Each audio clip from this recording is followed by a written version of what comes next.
Hold on the misery. Everybody is my enemy. Well, or so they say. Today we're back with some English releases, and this one is the long anticipated first season of Arcane League of Legends.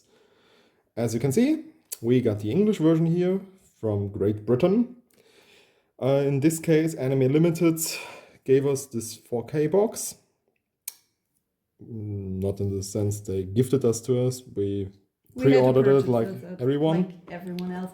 And the release is close to the release of season 2 on Netflix, because the release was on October 28th, and the second season releases in the month of November. And yeah, just in time for the finale of the Worlds, or 1 or 2 days later, we can do the unboxing. We decided for the English release for 2 reasons. First, the English release was announced some days prior to the German release. The German release actually looks exactly the same.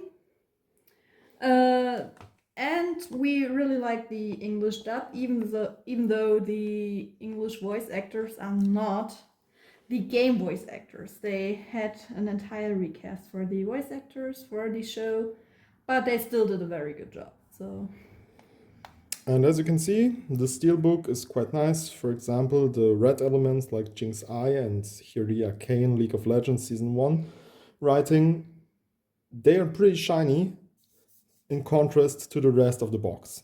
This makes it look more valuable and something.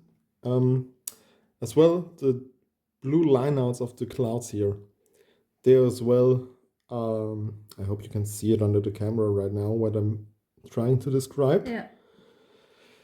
I like it when they do both, this matte finish and the glossy one. So we've got the 4K release, which means that we have here 4 discs.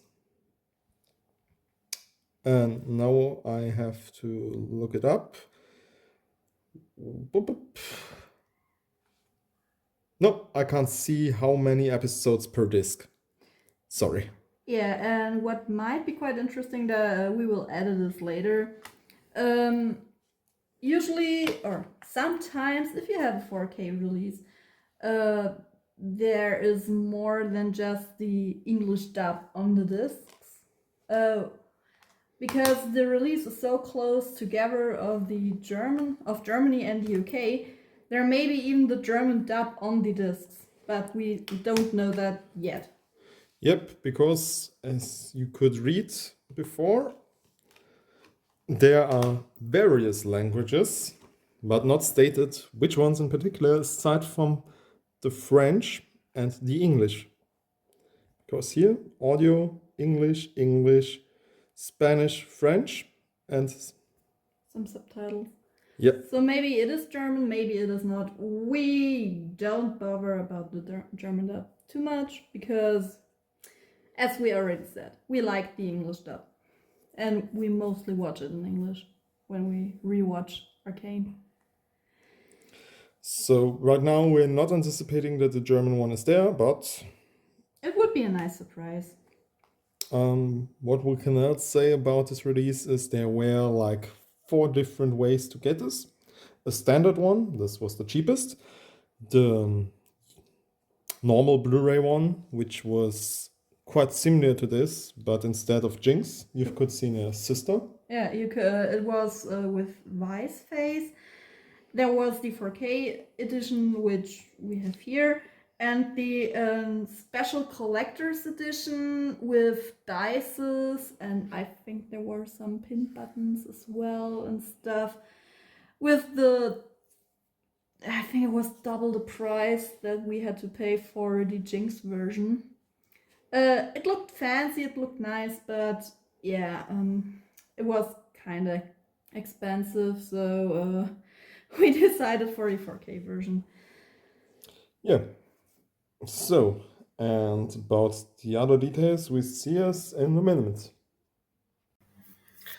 So I believe this is our first time doing this in an English cast. In the German dubbings, we started taking a look at the voice actors and voice directors, just because it's, yeah, they're the people who give us all these dubs, whether they're great or maybe sometimes not so great. But in this case, we got, I would rather say, great dubbing, even though, like my wife here mentioned, that there are no returning characters from the game. But let's take a look.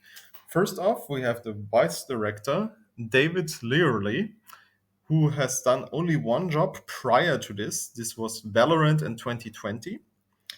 And for the characters, we have interesting castings because most of them are more or less well known actors.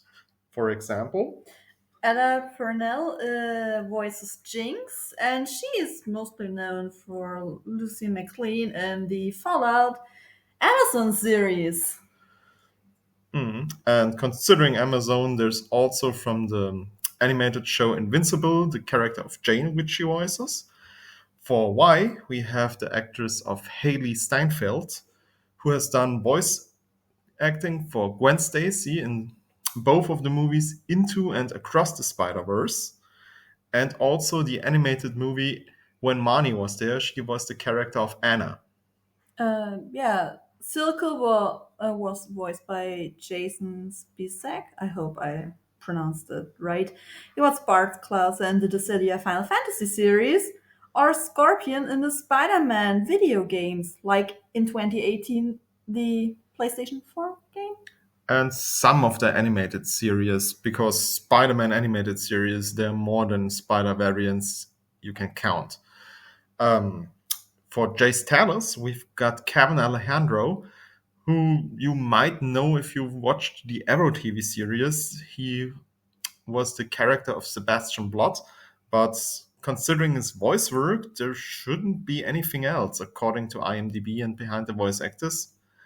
And last but not least, We got our lovely Caitlin, our cupcake. She was voiced by Katie Leung, which was Cho Chang in the Harry Potter franchise. Yeah, there's the great discussions between books and movies. I didn't really like the character of Cho, neither in the books nor in the movies. But as Caitlin, she did a marvelous job. hmm, and that's pretty much the main cast. Considering More or less, yeah. what we got for season two, maybe there are some new additions or some who take more of the spotlight. Like Victor. And the dubbing, as we said in the prior part, on this 4K Blu-ray disc, you get only the Spanish, the French, and the English dubs. No other dubs, but a lot of subtitles, but not concerning the German one. So if you're like us, a German, but can't speak proper English, this release is not for you, unfortunately. Nope. But let us know what you think about the dub. Was it good? Did you wish you got the voice actors back from the game? It would have been kind of great, actually. But the new voice actors aren't bad. They did a very good job. So, Let us know your thoughts in the comments and have a marvelous day. bye.